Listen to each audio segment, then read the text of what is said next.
حضرت عبداللہ ابن مسعود رضی اللہ تعالیٰ عنہ وہ اللہ کے نبی کی بارگاہ میں سوال کرتے ہیں اور کہتے ہیں، یا رسول اللہ صلی اللہ علیہ وسلم، مجھے ایک ایسا عمل بتائیں کہ وہ چھوٹا سا عمل ہو لیکن اس کا ثواب زیادہ ہو۔ تو امام الانبیاء نے فرمایا کہ تجھے چاہیے کہ کسی عالم دین کی خدمت کرے۔ امام الانبیاء کیا فرماتے ہیں کہ اگر تو یہ چاہتا ہے کہ عمل چھوٹا ہو اور اس کا ثواب زیادہ ہو، تجھے چاہیے کہ کسی عالم دین کی خدمت کرے۔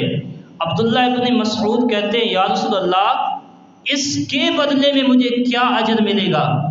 تو امام الانبیاء نے فرمایا کہ جب تو عالم دین کی خدمت کرے گا، اللہ تعالیٰ تجھے مقبول حج کا ثواب عطا فرمائے گا۔ اب یہ نہ سمجھنا کہ میں اپنے لیے کہہ رہا، یہ نبی کی حدیث ہے۔ امام الانبیاء نے فرمایا ہے کہ اگر میرا امتی کسی عالم دین کی خدمت کرے تو اللہ تعالیٰ اس عالم دین کی خدمت کے بدلے میں اللہ تعالیٰ مقبول حج کا ثواب عطا فرماتا ہے، اور دن میں جتنی مرتبہ کسی عالم دین کی خدمت کرتا رہے، جتنی بار خدمت کرے گا، اللہ تعالیٰ اسے مقبول حج کا ثواب عطا فرماتا جائے گا۔ اب ضروری نہیں کہ کسی عالم دین کو پیسہ دے کے خدمت ہوتی ہے، ضروری نہیں ہے کہ کسی عالم دین کو مال دے کر خدمت ہوتی ہے۔ علماء یہ بیان فرماتے ہیں کہ اگر کوئی بندہ نبی کا امتی کسی عالم دین کا ادب و احترام کرتا ہے تو گویا کہ وہ عالم دین کی خدمت کر رہا ہے۔ اگر کسی عالم دین کا احترام کرو گے تو اس زمرے میں یہ جواب ملتا ہے کہ اللہ تعالیٰ اسے مقبول حج کا ثواب عطا فرمائے گا۔ آج نبی کی امت کیوں زوال کی طرف جا رہی ہے؟ نبی کے صحابہ سے لے کر ائمہ مجتہدین تک جتنے نبی کے غلام تھے، جب انہوں نے دین کے علماء کی عزت کی ہے، اللہ تعالیٰ نے انہیں کامیابیاں عطا فرمائی ہیں۔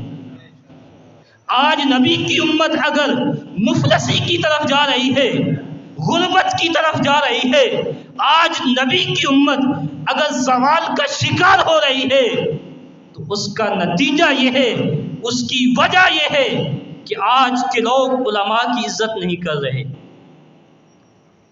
آج ہمارے سامنے اگر کوئی بھنگ پینے والا، کوئی چوک چوراہے پہ بیٹھ کر کسی کی ماں بہن بیٹیوں کو نظر سے دیکھنے والا ہو، اسے اپنا پیر و مرشد بنا کر اس کا تو احترام کر لیتے ہیں، لیکن جو دین مصطفیٰ کا عالم ہو ہم اس کا ادب و احترام نہیں کرتے۔ خدا کی قسم اٹھا کے کہتا ہوں کہ حضرت داتا حجویری سے لے کر حضرت پیر مہر علی شاہ تک اللہ کے جتنے ولی ہیں، یہ ولی بعد میں ہیں، پہلے دین مصطفیٰ کے عالم تھے۔ پیر مہر علی شاہ اللہ کے ولی بعد میں تھے، میرے مصطفیٰ کے دین کے عالم پہلے تھے۔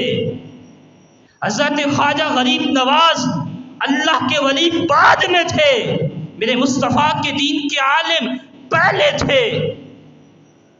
اور ان کی خدمت کرنے والے اگر کامیاب ہوئے ہیں تو اس کی وجہ یہ ہے کہ وہ دین کے عالم تھے، اور میرے مصطفیٰ نے فرمایا کہ جو کسی عالم دین کی خدمت کرتا ہے تو اللہ تعالیٰ اسے حج کا ثواب عطا فرما دیتا ہے۔ پیر و مرشد کا مطلب کیا ہے؟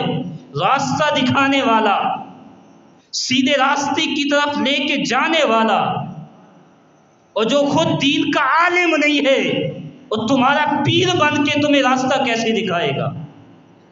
اور جسے مصطفیٰ کی سنت کا علم نہیں، جسے دین مصطفیٰ کا علم نہیں ہے، وہ پیر بن کے تمہاری رہنمائی کیسے کرے گا؟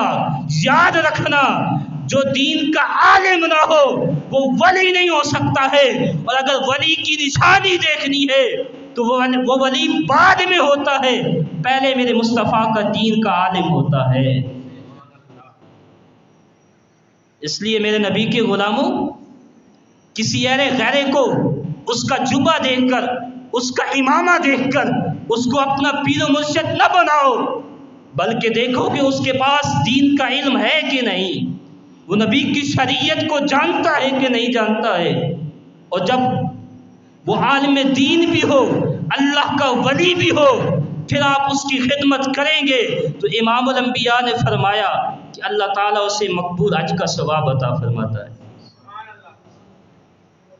تفسیر البیان میں یہ حدیث موجود ہے، امام الانبیاء نے فرمایا کہ جو بندہ کسی عالم با عمل کو ایک نظر سے دیکھتا ہے تو فرمایا کہ فنظری، گویا اس نے مجھے دیکھا ہے۔